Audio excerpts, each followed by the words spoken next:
Depression is a pervasive topic that surrounds the dark side of the university experience. Statistics show that depression is the second highest mental health concern among college students. The same study showed that 70% of counselors believe that the number of students with severe psychological problems has increased in the past year. And unfortunately, some of these severe cases of depression has led to suicide, which is the second leading cause of death in 15 to 24-year-old Canadians. In light of the recent incident at the University of Toronto, we wanted to hit the streets of St. George campus to spark some discussion.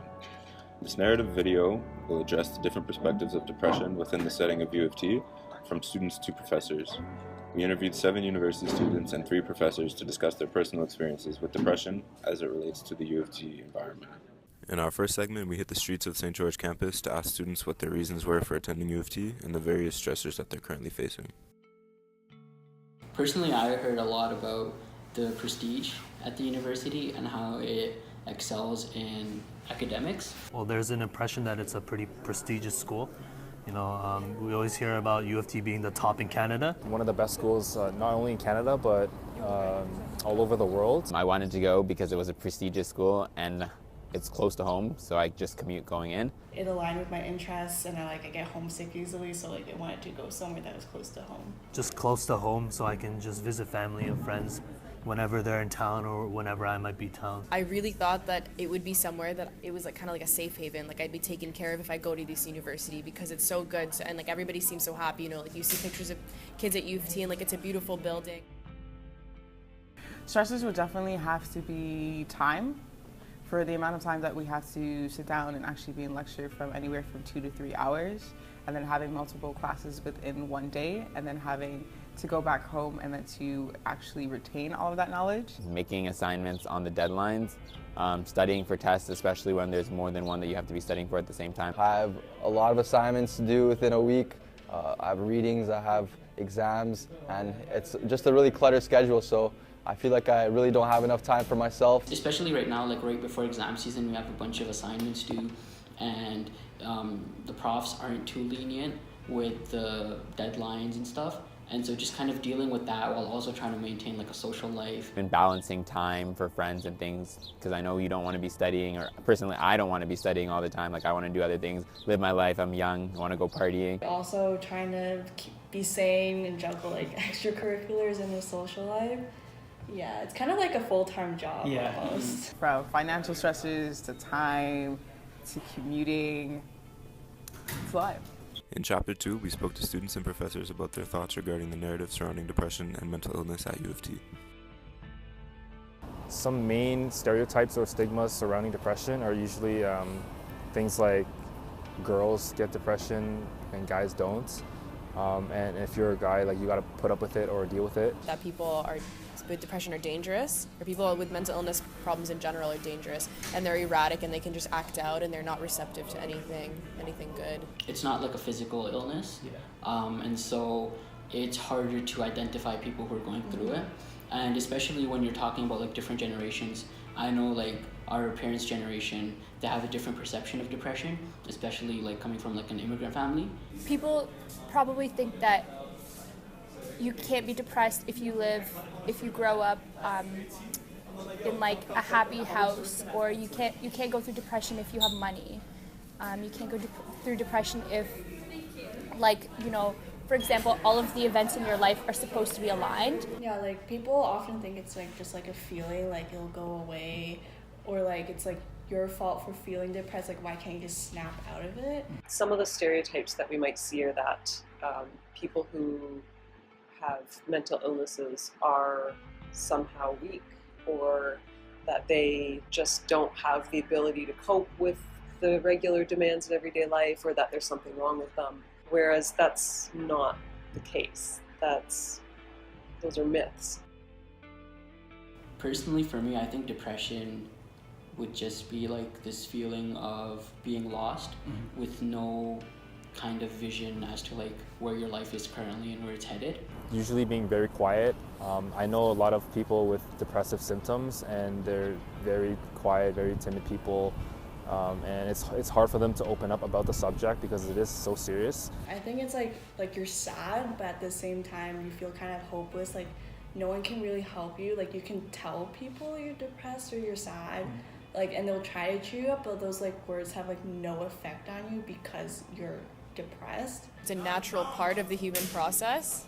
Like depression is like kind of ever present, but I think it's very stigmatized. So depression, even though it's kind of normal, it's also kind of not. So it's kind of one of those strange gray areas. It's whether or not you have the resources to process and respond to the emotional challenges that you have in your day. And some of that stuff, I think, is not just what happens during your day, but what you think about, what you feel about. Well, I know depression can be debilitating. That's a big thing. And I know another big thing is that sometimes, or most of the time, you don't see depression. Yeah. It's not something that manifests. It can manifest as a physical identity, but it's mostly internal, and I know a lot of people don't speak out about it as well. So definitely something that people tend to mask to just kind of go throughout the days. It's something that you cannot see as well, so some people may actually be depressed, but they may come off as happy individuals, or individuals who may not have worries or something that may alarm you or trigger you to think that someone is actually depressed or feeling anxious or anything like that. Depression itself looks very different because people could come to and show up and smile, be very enthusiastic, be the person that you see as the sunshine in every day, but realistically be dying. A lot of people don't want to show it because if they show it, then they have to talk about it. You can understand the concept of depression so far until you actually go through it. Yeah. And that's when you're able to understand what people actually mean. It's one of those weird things where you really don't understand it until you understand it. One of the words that keeps coming up to me is that depression feels like a thief, and that it feels like it steals away so much of ourselves. It robs us of opportunities, so it steals away students' opportunities to complete their coursework. It's isolating, so it robs us of our opportunities for social relationships. You know, the most straightforward way I think of talking about it is using the list of symptoms that we can read about in the DSM, right, the Diagnostic and Statistical Manual, which we use to diagnose all mental illnesses in psychology. So there's a number of different symptoms that we can expect to see when an individual is suffering from depressed mood. I certainly don't think about it as a black and white issue or as a binary thing, whether you do or don't have depression. You know, when a person's going to be diagnosed with a depressive disorder like major depressive disorder, which is the most common one that we talk about, then there is, in some ways, the choice is binary. You know, the person has to meet a certain number of criteria in order to be diagnosed with the formal definition of the disorder. But we all experience depression, right? We all experience depressed mood. We all experience reduction in desire to maybe do the things that we like sometimes. You know, you don't feel like going out with your friends, and you can't really explain why, but you just are feeling sad or unmotivated, and we can call that depression. We maybe wouldn't call it major depressive disorder. So it really isn't a black and white thing or a binary thing. It's much better described as a spectrum.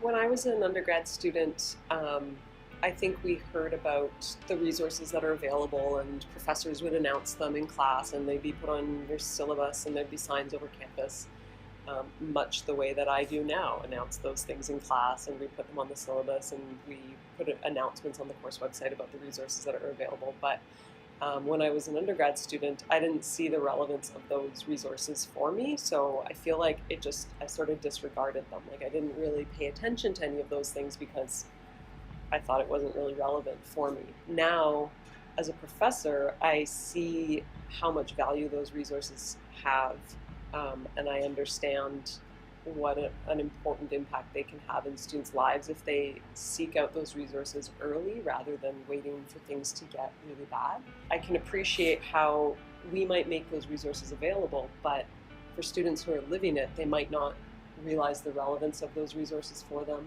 or they might think that, well, I'm not that bad, so I don't need to go and get help. My changed experience from being a student to being a professor has more to do with my experience in teaching students and being close to students and seeing a huge number and a wide variety in what students are experiencing. Primarily, I would say that my experience in my day-to-day interactions with students and watching the ways in which students are suffering from anxiety disorders and depressive disorders, that's really what's changed my perspective. I also think that my own personal experience with these disorders, the experience of having generalized anxiety disorder, for example, which I have, and my experience of dealing with maybe not major depressive disorder myself, but depressive symptoms that are, that get worse at certain times of the year, like I was saying earlier, that those things have helped me to think more clearly about what other people might be facing. In the following segment, we address the wicked problem, how the environment at University of Toronto contributes to the prevalence of students suffering from depression. We can be pretty safe to say that those diagnoses have gone up. We don't really know, though, whether the increase in the rate of diagnosis is actually reflective of an increase in the amount of people or the number of people that suffer from these symptoms or these disorders, because it's possible, right, that as awareness grows of these disorders and people start to be able to put a name to the feelings that that we've all had for a very long time, that we start to get better at identifying it, right? And so then the rates go up because we're able to detect it. With an increase in research on mental illness and mental health, we have better tracking and better reporting and better awareness of these issues. So I don't think it would be surprising that we would have an increase in reporting and diagnosis and self-diagnosis, as well as, more awareness is going to lead to people self-diagnosing and things like that. But I don't think that's a bad thing. I think that that's good that there's more conversation about these things, more discussion, more awareness. And if anything, it suggests that in the past it's been underdiagnosed and underreported. Another possible explanation, and one that I think is sort of where I'm hoping that some of the research will be going now and in the next few years, is looking at whether the environments that we are creating specifically for students at really competitive top-tier research universities like U of T, whether those environments that are being fostered there are healthy mentally.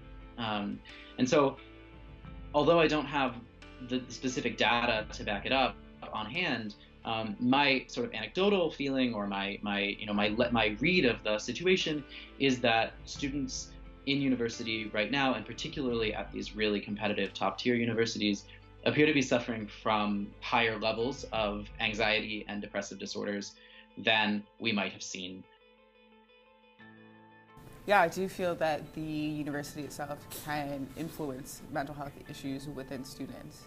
And that comes from, we all have a different lived experience, regardless if we're a resident or international student. We have a lot of stresses that are in our lives that don't seem to be that much of a stressor, but then when you come into an environment, it could facilitate and bring that out of you. Having a lot of coursework to do, if you're not used to that, if you're not someone who actually is so used to school being so intense, that could also be a lot for you. Or having to constantly communicate to professors of why you didn't do that assignment or why that assignment is late. Going into it, it's just like, you're literally just a number. And I understand from a certain extent why it's like that, because we have so many people at this school. I get it. There's a certain upper limit as to how much, administrators can care about us as students.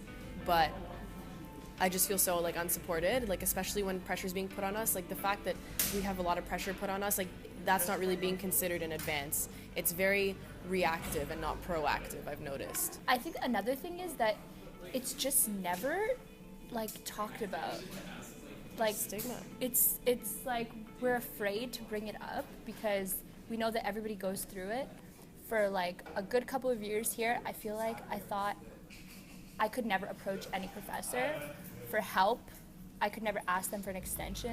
I could never ask them I was even scared to ask for clarification on a concept, which is absurd because that's what they're there for. But it's just this aura they give off that they don't want you to approach them. They don't want your shit. And I feel like Robarts is just the environment. The environment. Every time I look at it, I feel like it's hostile. It's just not. It's not.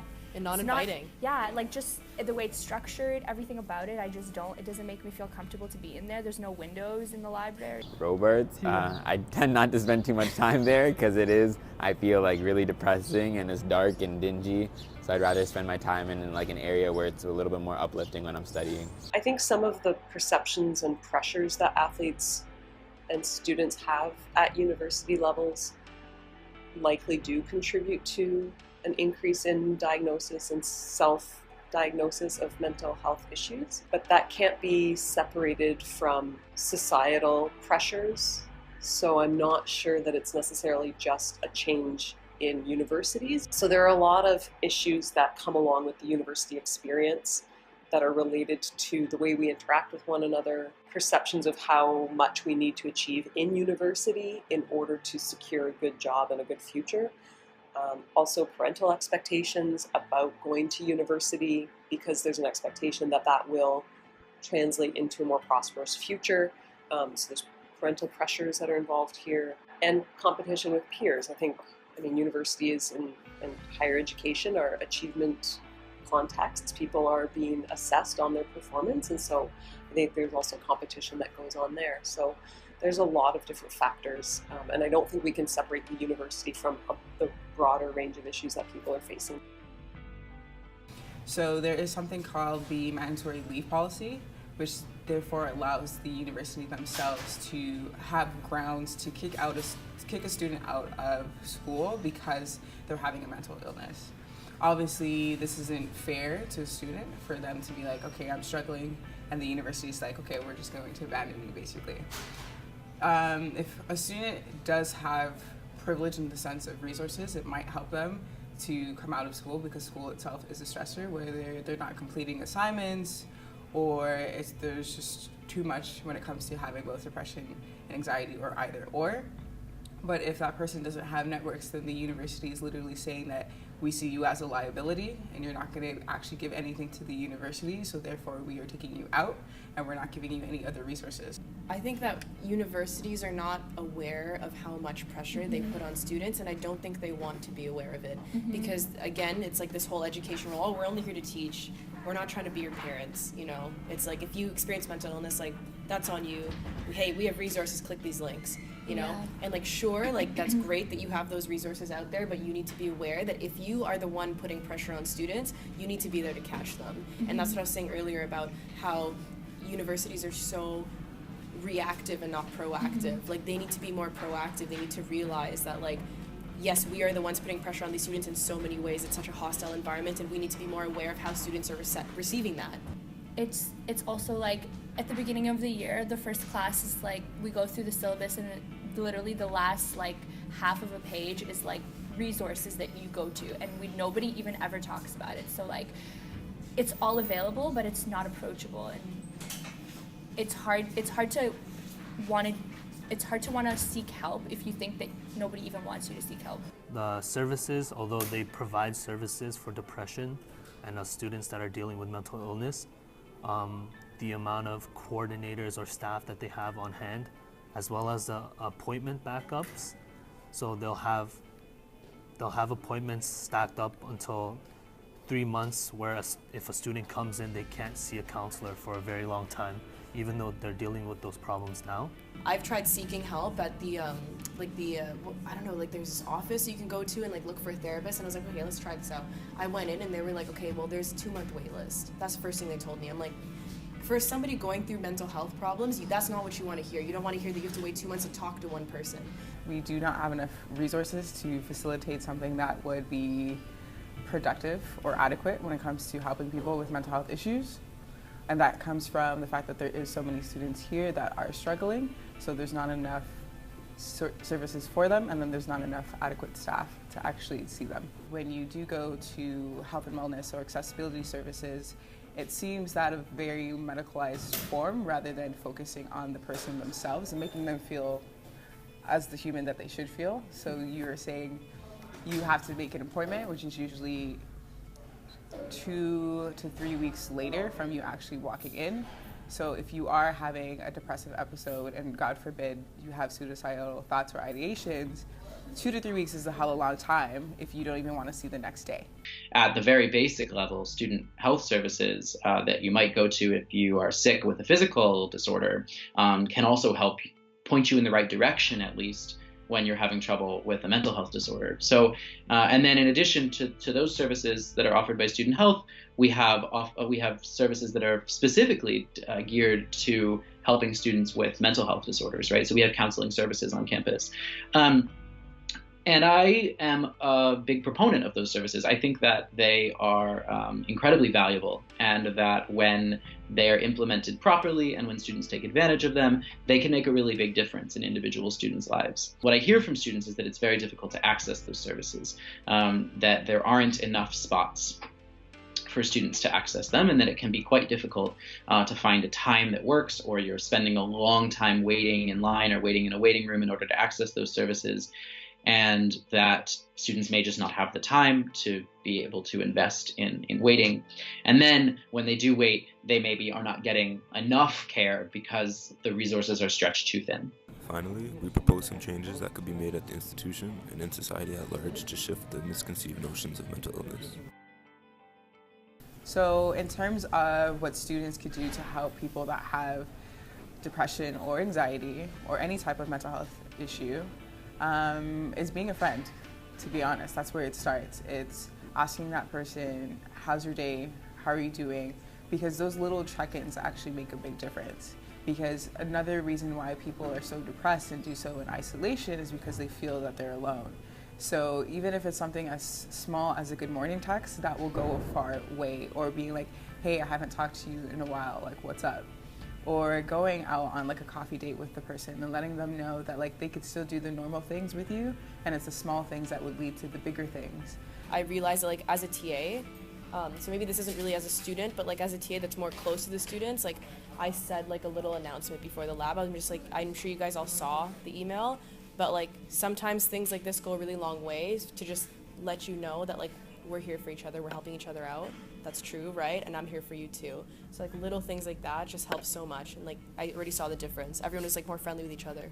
I definitely say a good resource would be talking to friends and peers, especially since the amount of mental health resources on facility aren't readily available because there's such a vast amount of students. So there's no way that they're able to compensate for everyone. So it's definitely able to, if you have like a friend group to talk about, share your personal issues and just be a community together.